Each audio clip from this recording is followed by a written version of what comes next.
Welcome to episode 19 of the Flying Monk Talk Show. I'm Alex Cosma. Today I have the great pleasure of introducing Grandmaster Sam Chin, the master of I Liq Chuan, Zhongxing Dao, internal martial arts. He's a great fighter, a really lovely human being, and today is an introduction to his background and his teaching. Today we're sitting with Sifu Sam Chin. He's teaching here in London. Thank you very much for talking. Firstly, what's your earliest memory of practice in Malaysia?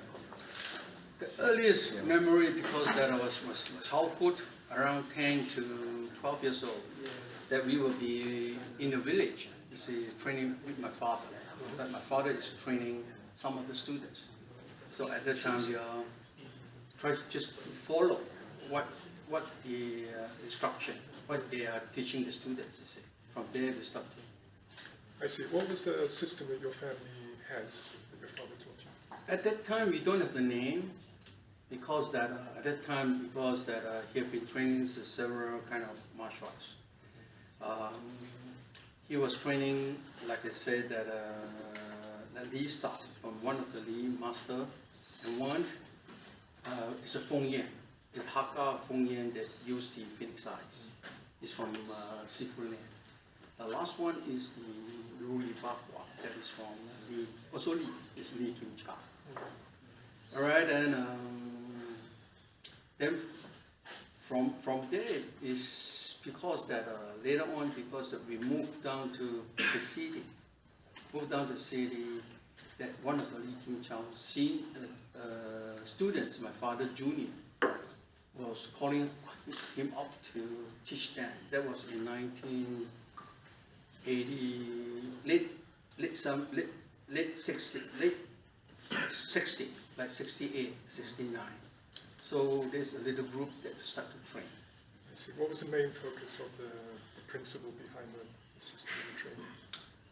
At the moment, because my father at the time was trying to play with all different styles, and then of course that he come to recognize that it's more of recognizing yourself and opponent. It's more, you see, traditionally training is more about offense and defense. That you hit your opponent, you don't get yourself hit. Yeah. That's the main point. Yeah. And I heard that he put you into some fights when you was a youth. There's some stories that he paid people to actually challenge you and so on. Is that true? Yes. Yeah. Yes, because in the village, right, because that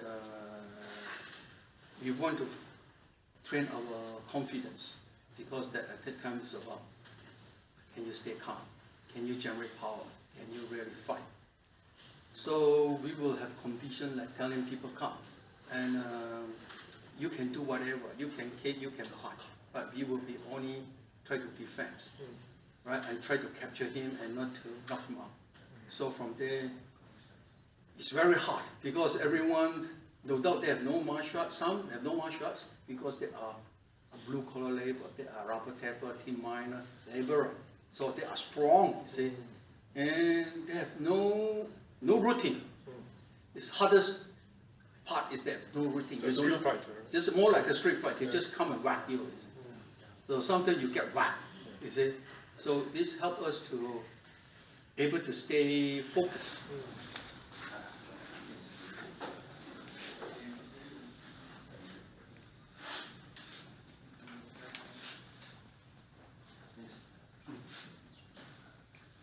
This spinning hand. This is the spinning hand, right?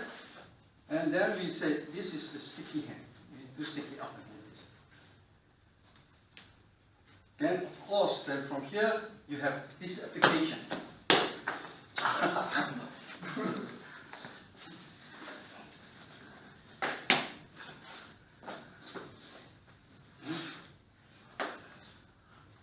Oh man.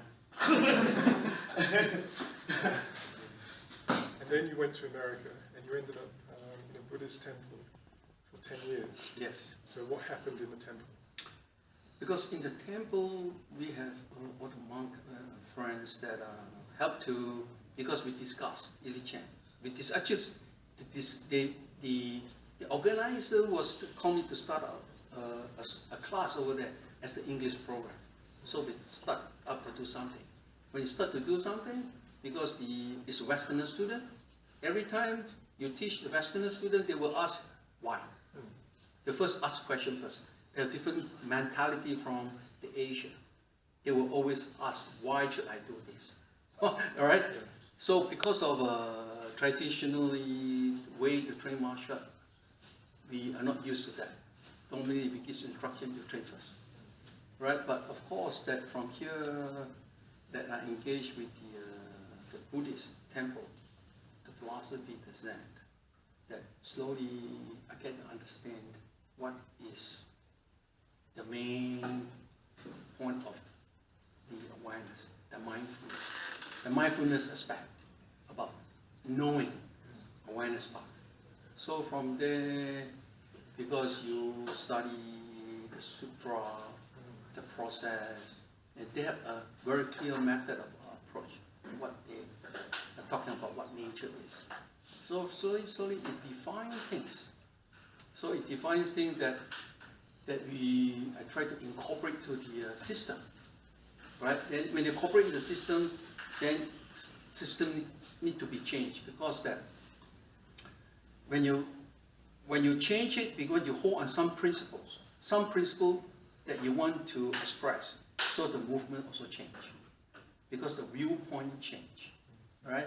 And you can see what is the base of origin of movement under science. And that means like the X, Y, Z, like 6 direction, like 3 dimension, about the plane, about the mechanism, you see. So from here, of course, we have a lot of feedback from the students that are doctor's degree on physics, on math, and on science, and all these things. They say they help me to also see in a Western way, right? But more important thing is that is the way of approach. Because I've been saying that I've been introducing, evolving, changing what I Liq Chuan nowadays is different even from my father, all right? But in 2014, I come up with the path of I Liq Chuan. But in 2016, recently, I named the path as Zhong Xin Dao. The Zhong Xin Dao, that means is the neutral path. Try to express that what the path I've been using to cultivate, to improve the system. How would you define the core of Zhong Xin Dao? What's the core principle? The core of the principle is the viewpoint, right? It's the viewpoint of what kind of reference you use, because everyone talk about I know, right? And you're knowing based on what reference? Based on the past reference or based on the present reference? So this Zhong Xin Dao is a neutral reference that I have been incorporating, I have been extended into I Liq Chuan's path, right? Because of that core, because of the viewpoint. From the viewpoint, you only can get the right understanding. So when the right understanding, you can see things clear. So your approach will be different. That is the core.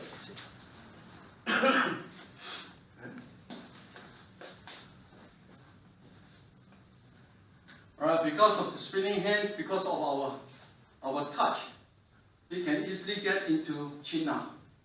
See this? This China. Alright? And of course, this kind of strike.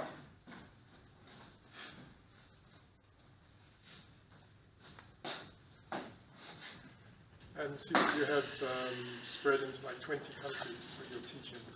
So if people are watching this and they're your students, what is your message for your students? What's the main thing you want people to get out of your teaching?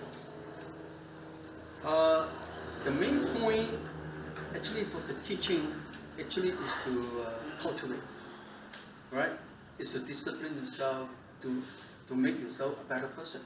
Practically, is it to try to share, to make student a better person, and able to understand the conditions, the nature itself, that to stay happy.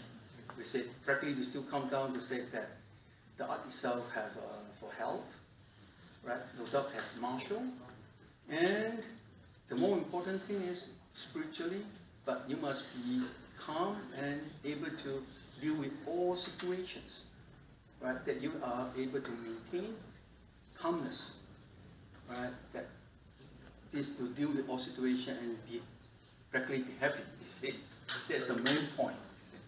What's your long-term vision for teaching I Liq Chuan? Do you have some kind? You mentioned about the college work and so on. So what's your longer-term vision?